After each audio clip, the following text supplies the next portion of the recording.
How do you build a high-performing culture? This is Culture Architects. Candid conversations with extraordinary leaders sharing their biggest successes, failures, and lessons learned on their culture journeys. Here's David J. Friedman. Welcome back to my conversation with Jim Derry, CEO of Field Fastener. Last time, Jim walked us through the history of how he and his brother Bill acquired the company back in the 1990s. And while focusing on culture doesn't always have very quantifiable results, according to Jim, investment in the culture at Field Fastener was the single most important investment they've made. Now, Jim and I are going to continue to unpack his culture building journey up to the present. And we even go further into what comes next as the company continues to scale up and grow under new and different leadership. So let's go back to the companies that you're trying to do business with or expand the business you're with. And you made the comment, Jim, that when you can talk about culture and they get it, you're going to beat your competitors every time. So what is it that you're saying to them to help them appreciate, or let me ask it another way, do they being your prospects, your customers, do they come in already appreciating how important culture is and they hear your culture and say, I'm all over that? Or are there things you're doing to help them understand why your culture is going to be a benefit to them? Like, why do they care? It's a great question, David. I think to frame this out, if somebody has one of these vendor managed inventory systems, which most large manufacturing companies do, if they're thinking about making a change, there's problems, right? So if the system is working great and they love their supplier, they're not going to consider making a change, right? There's some problem. And what we typically can do is we look at their current situation and do a current state map, and then we kind of map out what the future might look like. So in this kind of discovery on our end, we find issues and challenges that they're having. And there's almost always some level of not great service, right? They run out of parts and they have to expedite stuff. So what we try to do is help our customers, these prospects, understand how our culture, builds in the behaviors that are going to make these problems go away, right? Deliver legendary service, find a way.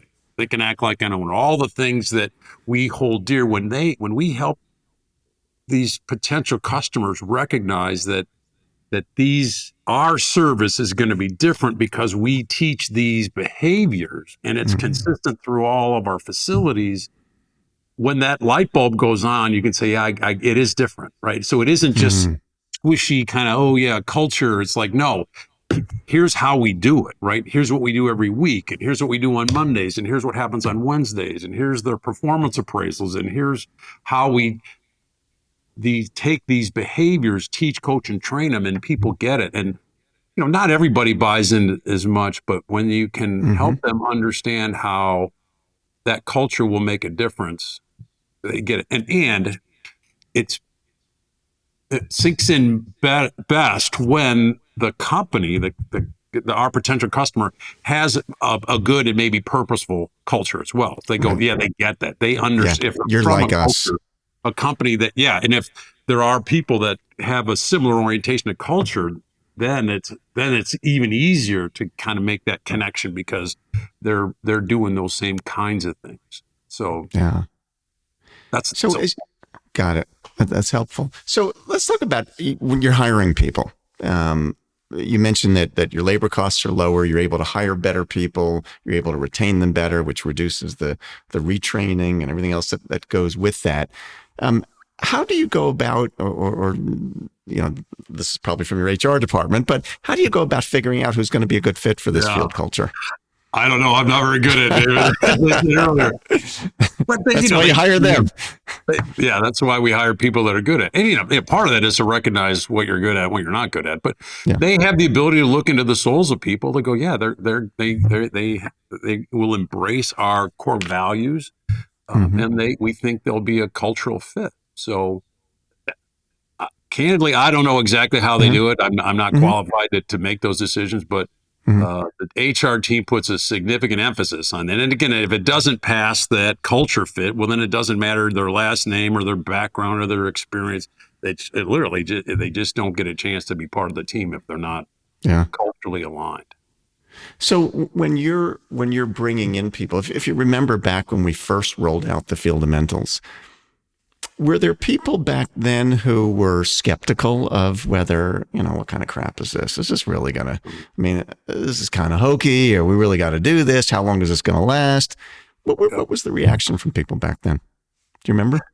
Well, it was a long time ago, so, but there certainly were some skeptics, and there were, I think, some folks that think, well, is this the flavor of the day? So we made it abundantly clear that this isn't a flavor of the day. This is what we're going to do.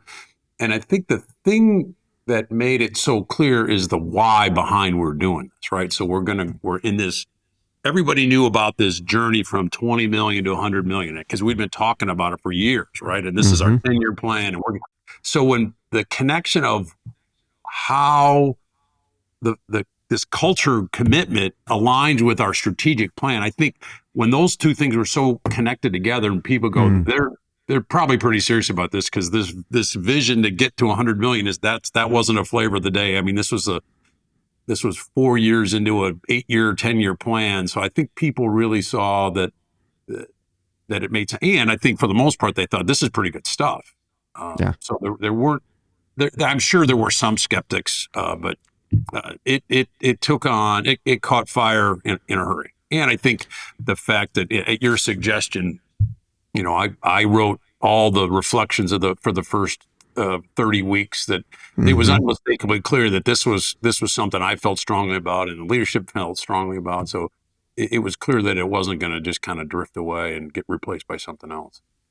I have that memory when I rolled out the first set of fundamentals that ever existed was in my first company when I created them back in 2003. So more than 20 years ago.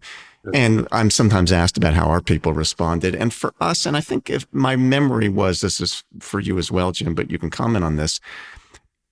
I was just codifying what we already were thinking about and doing. So this didn't represent a departure. I wasn't rolling out some different culture. This is who we were. I just had never codified it in any particular way so we could practice it consistently. Yeah. And I suspect that was true for you as well. It was. It actually, at the end of the first series of, the whole first cycle, round. We would typically have like some kind of review and some discussion around, just kind of what was the first round like, and then the second round. But somewhere in there after the second or third round, we kind of said, well, let's go back. Now we listed out the Fieldamentals and said, well, which ones were we doing back down on South Main, where we first building, which was this total dump. I mean, we look back and just it was a dump.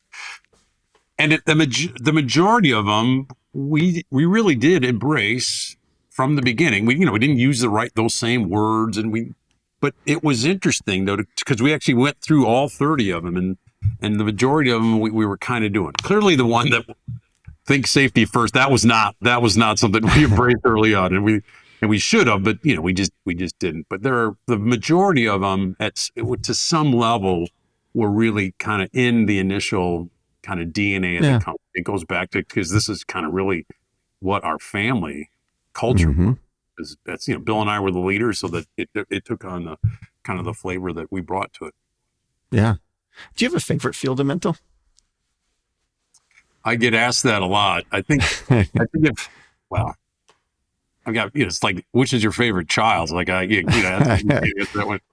But I think Find a Way, that was one that resonate. And we are, as a company, we're really good at that. And I think some of our finest moments as a company are because we just found a way and we just got stuff.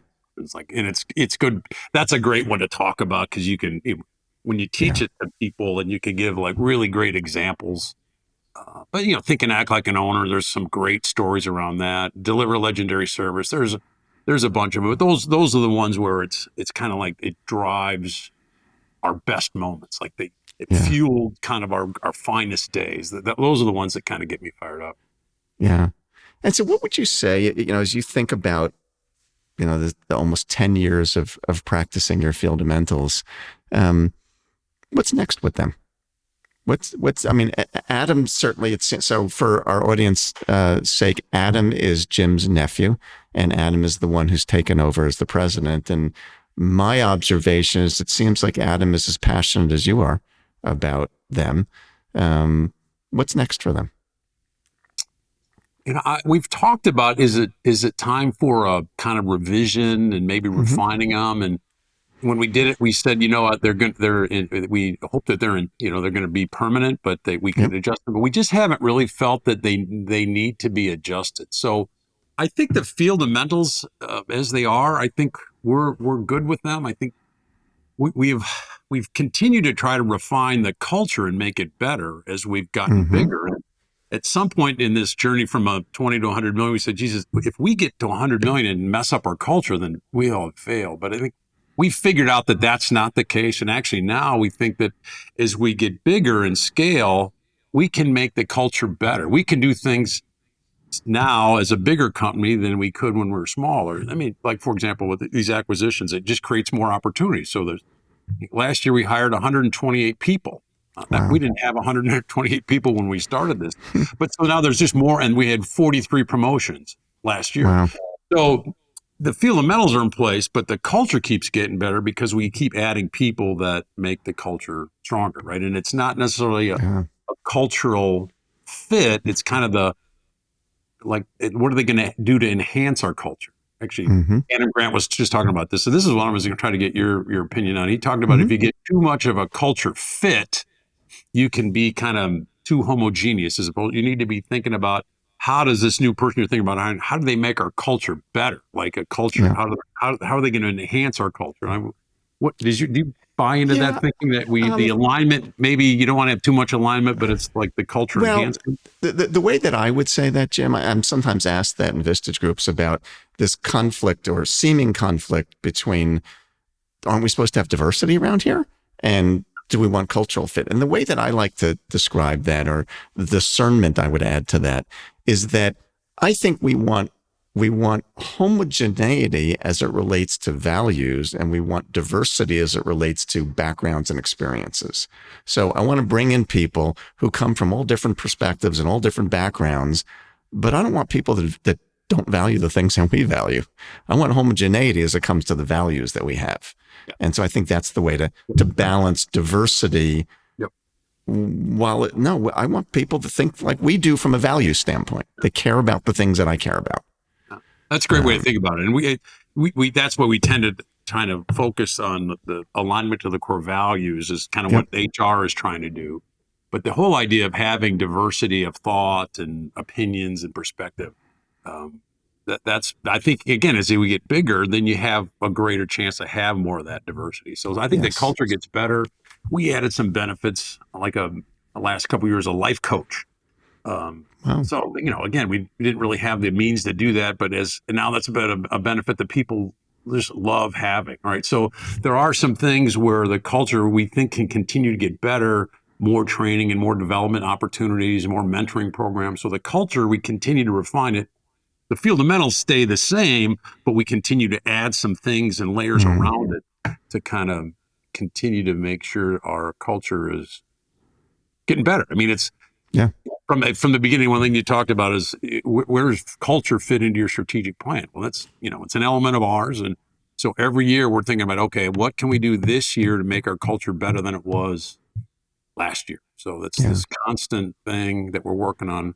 But I think at this stage, I think the Fieldamentals will stay intact as they are, and we'll continue to try to find new ways to get them in front of people and different ways to kind of talk about them and engage in them. But I think we're in a good place from the Fieldamentals perspective. One of the things as I think about the hundreds and hundreds of clients we've worked with and thousands of CEOs we've spoken with, I think about, sometimes I hear a CEO who is struggling to hold their people accountable for their culture. In other words, I'll give you an example. I'm thinking about a construction company that we worked with, and the CEO wanted at all of their job sites, they wanted the foreman to be talking about, to start every day with their fundamental of the week. And he was struggling because the guys weren't always doing it. And he was feeling like, well, what can I do about it? Because it's really hard to find people and I don't want to really press them. And they weren't living the way he wanted them to live. What would you say to a CEO like that? Well, you gotta make it happen. I mean, if this is important to you, then these are behaviors that you expect, and especially that concept of saying, well, as a CEO, here's what I think about culture, and that's important. But culture happens at the frontline team leader. Period. I mean, that's where it happens. It isn't what we as CEOs say. It's what does the team leader say, and if you want this to work, the team leaders have to be the culture ambassador. They have to be having these conversations. They have to be leading the charge in this. And if the CEO says, I just don't want to push my people that hard, well, then you either have the wrong leader or the wrong CEO. If you believe in this stuff, you've got to make sure that the frontline team leaders are making it happen, because and we feel strongly that's where it happens. It doesn't matter what we say at the leadership team or the board or any of that stuff. It's what happens in the front line. So there's a huge emphasis on teaching the leaders how to embrace this, and how do we hold them accountable to model the behaviors that we're expecting, because it isn't what we say, it's what happens at the frontline leader. Yeah. I had, that so much of what I learned came from experience I had with the Ritz-Carlton hotel chain, and had the opportunity to spend some time with, and actually we did a podcast interview with Horst Schulze, the original founder and CEO of Ritz-Carlton.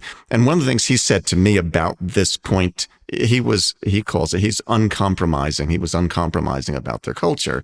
And he said to me, if I went to one of our properties and they weren't practicing, they call them their basics and their daily lineups every day, he said, I should fire the general manager. I mean, how could I possibly, if this is what's going to make us successful and our customers successful and our investors successful, how could I as a leader compromise about this? I should fire him. He was just absolutely unequivocal about that. Yeah. We had a similar story. We put the core values when we put this addition down to the building, and teamwork is in these 6-inch letters in our great room. And long story short, we had this one guy. He did it. He never missed work, never made a mistake. He packed orders for our largest customer, but he wasn't a team player. And after a while, we said, hey, we either got to fire Matt, or we got to take teamwork down. And what's it going to be? So obviously, when you believe in something like that, you have to make those tough decisions. The interesting thing about that, though, is when we did, the people that worked with us said, thank you for doing that. It's about time. It's like, how could you let this go that long? And I think that's when for us, it was like an aha moment. It's like, well, if we know he's not doing a good job, the folks that work with him know it, times 10.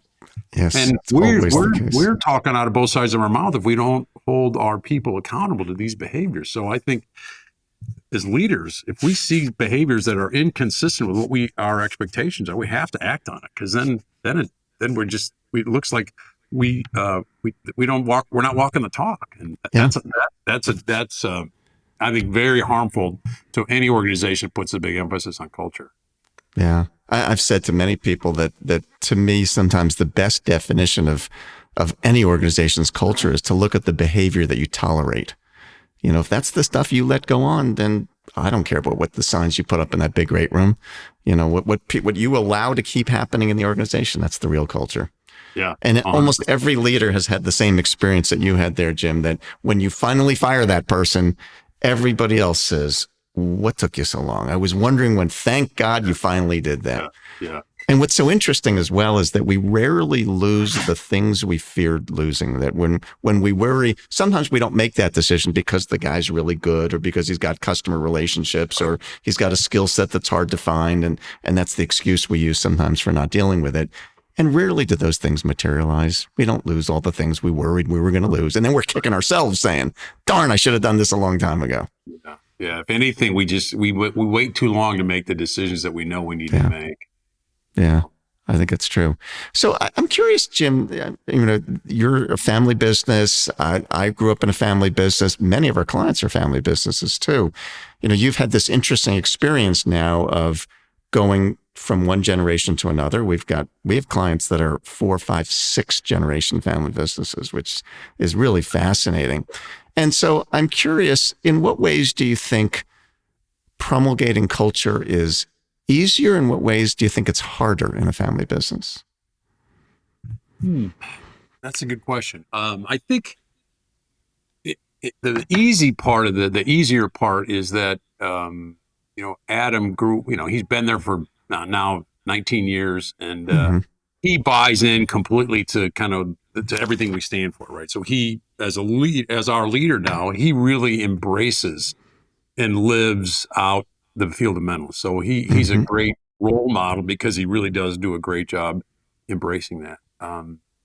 I think that probably the downside of it is he's still, Bill's son and my nephew. So in some regard, there's always kind of a maybe kind of being judged against your dad or against your uncle. Hmm. So you're always in somebody else's footsteps. So I think there's some of that, but I think the part being a part of the family way outweigh in the good Mm. way outweighs maybe some of this kind of you're in the footsteps of your dad or your uncle. I think people kind of get over that relatively quickly, when he's kind of making decisions and he's doing a good job running the business. So I think people pretty quickly forget that or Hmm. kind of dismiss like who does it matter that he's Bill's son or my nephew. He's our leader and he's doing a good job. So Hmm. I think that part those issues kind of fade relatively quickly if once you get into a role like that. Yeah. And I seem to remember, did you not tell me that, or maybe Adam told me that, don't you have a requirement that people work out, that family members work outside the business for some period of time before they join the business? Yes, we do 4 or 5 years. So Hmm. any of our family, our kids that are in the business, have worked someplace else. So and that I've had the good fortune to talk to a bunch of leaders of multi Hmm. generational business, and that is kind of what I take away as a best practice. It's pretty Yeah. common for families to have and expect their kids to do something else, so they get exposure and they kind of build their own credibility somewhere else, so they come into the organization with outside perspectives and with some meaningful work experience. Yeah. So switching gears entirely back to vision of the company. So, you were trying to get to 100 million. You're now at 166, you said, is that right? Yep. So what's the next big goal? Well, the when we hit 100 million in 2019, so in 2020 we put out our next 10-year strategic plan, Okay. and the center of that plan is improving lives. So Hmm. we got we chose not to have a bigger number. I mean, Okay. there behind that there's a goal to get the business to 300 million, but the primary mission of the business is to improve lives, and that's the lives of our team members, their families, our customers, and the communities that we operate in. And Hmm. so every year we put a bigger percentage of our operating income towards improving lives. So Mm.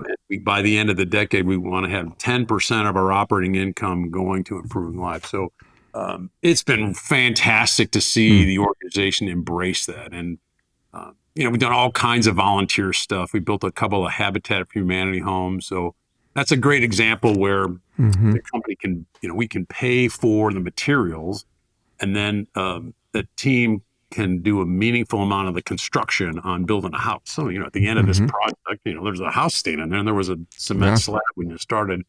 And then you give the keys to a family. And we've done that a couple times. And there's just all kinds of volunteer opportunities where the, people just feel compelled about a certain organization and they said, hey, there's this thing and let's go do it. And we're, doing yard work or painting stuff, but we do it together. Hmm. People get the team members get a week of paid vacation to work for a volunteer for a nonprofit every year. So Wow. there's a lot of things like that where the team really just bands together to support some cause that they feel strongly about, and whether it's one Yeah. of our members that may be struggling. And this whole idea of the mission and the vision of the company is to focus on improving lives. That it's really taken hold, actually, to a greater degree than I anticipated. And one of the things that I didn't really recognize or didn't sense going into it, but how important that has been for people to join the company, especially Really. the younger generation. Mm. Many of them say, I want to go to work for a company that has a soul, that has a purpose, that has something that I can be proud of being a part of. Like, and it's not just like, how do we make as much money as we can? It's like, in this case, we're going to take a bigger part of the profits every year to giving something back. And Mm. it's it's been fun, from my perspective, kind of on the, a little bit in the back seat now to watch the organization embrace this and take it to a level that I didn't think was possible. That's so cool. So last question for you, Jim. Here you are at, I'm not going to say what your age is, but as a senior, quasi, almost kind of a little bit retired, stepping back, and you've had this amazing run over the last 20, 30 years, and what you guys have created is incredible. If you were talking to the Jim Derry, who was 29 years old and just taken over this company as a sales guy and doesn't know what the hell he's doing, what would be the biggest piece of advice you would give that young Jim Derry? Yeah. Oh, it's funny. It's clear because I've had this conversation a couple of times. Yeah. I would say study emotional intelligence. I mean, they hadn't invented that in 1990 when we bought this company, but the whole idea around learning how to be more emotionally intelligent, because it's a learned skill. I think there's so much power in the ability to kind of manage your emotions, to manage the emotions in a room, to kind of take the emotions and help kind of drive whatever it is you want to have happen. So I think we encourage our leaders, especially the young ones, and we spend a fair amount of time talking about emotional intelligence and teaching it and trying to, work around it and work through it and, kind of role play on some of that kind of stuff. So I think to any young leader, being really focused on learning and studying emotional intelligence, because we all have, there's elements of this where you come by naturally, but the parts that maybe we don't come by naturally can be learned. And that, to me, that's the thing that's so important about emotional intelligence is it's a learned skill. Yeah. Fascinating. Well, Jim, this has been a great conversation. I really appreciate you joining us. If anybody would like to know more about Field Fastener, it's fieldfastener.com, right? It is. Yep. So easy enough. You can learn more about the company and the amazing things that they're doing. Their journey is really, you said it earlier, Jim, when you said it's kind of like the American dream, the American story of taking this small thing and building something that not only has been incredibly successful, but is touching people's lives in so many ways and continuing to grow. So congratulations on all that you've accomplished, and appreciate you joining us on Culture Architects. Oh, gosh. Thanks for having me, David. It was a lot of fun. Enjoyed talking to you today. Thank you. Take care. Thanks. And that's it for today's episode of Culture Architects with my fellow culture architect, Jim Derry, CEO of Field Fastener. Folks, if you've been enjoying what we do here, make sure to subscribe, and that way you're going to automatically get my latest episodes as soon as they come out. Also, if you have a minute, I'd love it if you left us a review, and that way more culture fans like you can discover the show.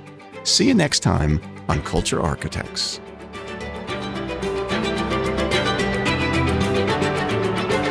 This has been Culture Architects with David J. Friedman. Join us next time for more insights and wisdom from great leaders in all walks of life. To book David for your next event, or to learn more about his writing, speaking, or consulting, go to davidjfriedman.com. Culture Architects with David J. Friedman is a production of CultureWise.